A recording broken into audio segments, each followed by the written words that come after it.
4 teammates have failed. Will Yuki Tsunoda be the one to finally tame the Red Bull beast that only Max Verstappen can handle? What's up, guys? Welcome back to F1 Insider. If you've been following Formula 1 this season, you know Red Bull has been dealing with a serious problem finding someone who can actually drive their second car. Today, we're diving into the shocking news that Yuki Tsunoda is taking over from Liam Lawson, who's joining the long list of drivers who couldn't handle Red Bull's notoriously twitchy car. But first, I want to ask you something to think about as we go through this video. Is Red Bull's car design philosophy fundamentally flawed if only one driver in the world can extract its full potential? Hold that thought, because we'll come back to it. By the end of this video, you'll understand exactly why Red Bull's cars are so difficult to drive, why Tsunoda thinks he can succeed where others failed, and whether he actually has a chance at becoming Japan's first Grand Prix winner. Plus, I'll share my prediction for how many points Tsunoda will score in his first race at Suzuka, and trust me, it might surprise you. If you're as obsessed with the technical side of F1 as I am, you'll want to watch this entire breakdown. And if you're new here, consider hitting that subscribe button. We drop F1 analysis like this every week that you won't find anywhere else. Let's start with the elephant in the room. Red Bull's cars are freaking hard to drive. But why exactly? The RB21, like its predecessors, has what engineers call an oversteery setup with massive emphasis on front-end grip. In practical terms, the car wants to rotate aggressively on turn-in with a rear end that can feel nervous and twitchy. This requires incredibly precise inputs and exceptional car control. Max Verstappen loves this. His driving style has always favored cars that respond immediately to steering inputs, allowing him to control the car's rotation with the throttle. It's like he's dancing with a partner that wants to spin faster than he does, but he's so good that he makes it work. Now let's look at the graveyard of drivers who couldn't make it work. Pierre Gasly, former GP2 champion, now a race winner with Alpine. At Red Bull, completely lost. Alex Albon, highly rated by every team he's driven for. At Red Bull, couldn't get within half a second of Max. Sergio Perez, initially adapted well enough to win races, but as the car evolved to suit Max even more, Checo fell off a cliff performance-wise. And now Liam Lawson, who many thought was the future of Red Bull, spectacularly failed to get up to speed. 4 drivers, 4 failures, and all of them are objectively excellent racing drivers. This isn't about talent, it's about a very specific skill set that only Max seems to possess. So what makes Tsunoda think he can do any better? Hey guys, if you're enjoying this breakdown, hit that subscribe button. We've got F1 technical analysis coming at you every race weekend. Yuki Tsunoda has had a solid start to 2025 with Racing Bulls, showing real progress from his earlier years. But what's fascinating is his confidence about handling the Red Bull car. Here's what he said after trying the RB21 in the simulator. Rather than it being an extremely difficult car, I felt that the setup philosophy was completely different. I had to slightly adjust my approach compared to how I usually set up the car at Racing Bulls. This is interesting because it suggests the problem isn't just about driving style, but about how drivers approach setup. Tsunoda believes he can adapt. But here's the money quote that caught my attention. People often say Red Bull cars tend to have strong front-end grip. I personally love cars that turn aggressively, and in the past, I adapted my driving style to that kind of setup. This is fascinating because Tsunoda is essentially saying his natural driving style might actually align better with the Red Bull philosophy than the Racing Bulls cars he's been driving. If you watch Tsunoda's driving closely, you can see he does favor a sharp turn-in and is comfortable with a car that rotates quickly. His background in Japanese racing series, where cars often require aggressive inputs, might actually give him an advantage here. But there's a psychological element too. Tsunoda has matured significantly since his erratic early days in F1. He's less emotional on the radio, more methodical in his feedback, and seems to have developed the mental resilience needed to handle the pressure of a top team. The question is, will this be enough? There's another fascinating element to this story. Timing. Tsunoda's first race in the Red Bull will be his home Grand Prix at Suzuka, one of the most technically demanding circuits on the calendar. This is a double-edged sword.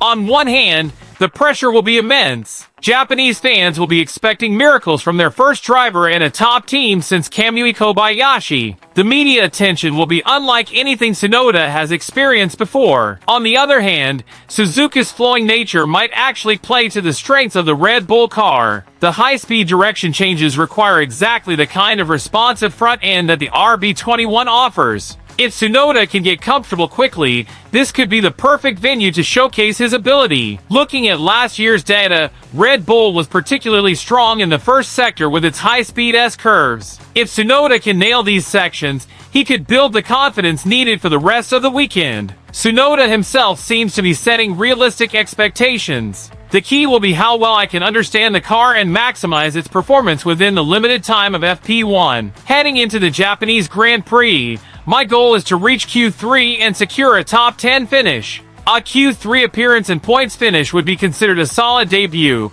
especially given the circumstances. But privately, I suspect both Tsunoda and Red Bull are hoping for more. Make sure you're following us for full coverage of the Japanese Grand Prix weekend. We'll have exclusive analysis of Tsunoda's first sessions in the Red Bull. To understand the significance of this moment, we need to appreciate the historical context. Japan has a rich motorsport heritage but has never had a Grand Prix winner in Formula 1. Takuma Sato came close with his podium for Bar.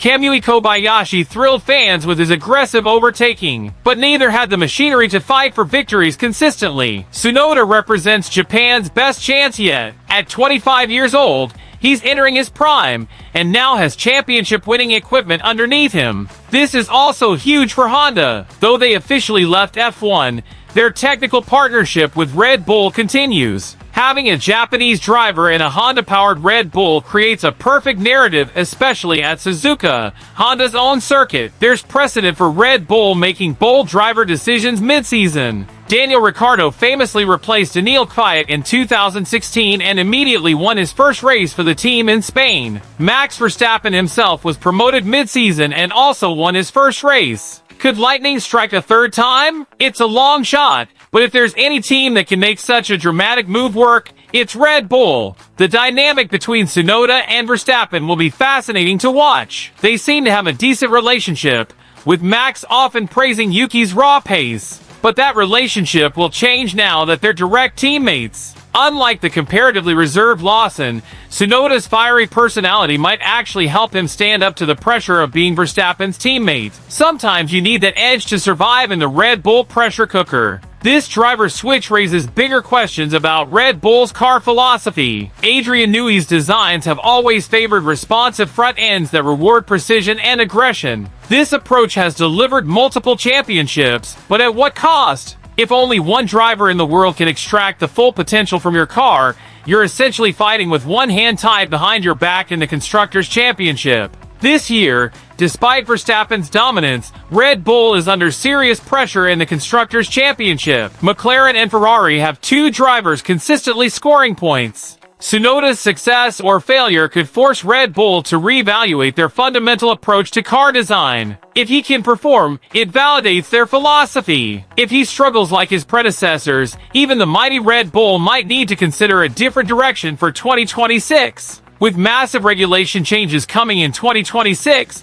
this could be the perfect time for Red Bull to reconsider their approach. Building cars that more drivers can extract performance from might be the smarter long-term strategy. Loving this analysis? Smash that subscribe button. We're covering every angle of the 2025 season and looking ahead to the 2026 regulations. So, will Yuki Tsunoda be the teammate Max Verstappen has been waiting for? Can he tame the Red Bull beast? I promised you my prediction, so here it is. I believe Tsunoda will outperform expectations at Suzuka. The combination of home crowd energy, a circuit he knows intimately, and a car philosophy that might actually suit his natural style could create the perfect storm. My specific prediction: Tsunoda will qualify 7th and finish 5th in his first race for Red Bull, but the real test will come in the following races. Suzuka's specific characteristics might mask some of the RB21's more challenging aspects. The true measure will be how Tsunoda performs at varied circuits like COTA, Mexico, and Brazil. Remember the question I asked at the beginning? Is Red Bull's car design philosophy fundamentally flawed if only one driver can extract its potential? I think the answer is nuanced. It's not flawed if it wins championships. but it does create vulnerability. And in the ultra-competitive F1 of 2025,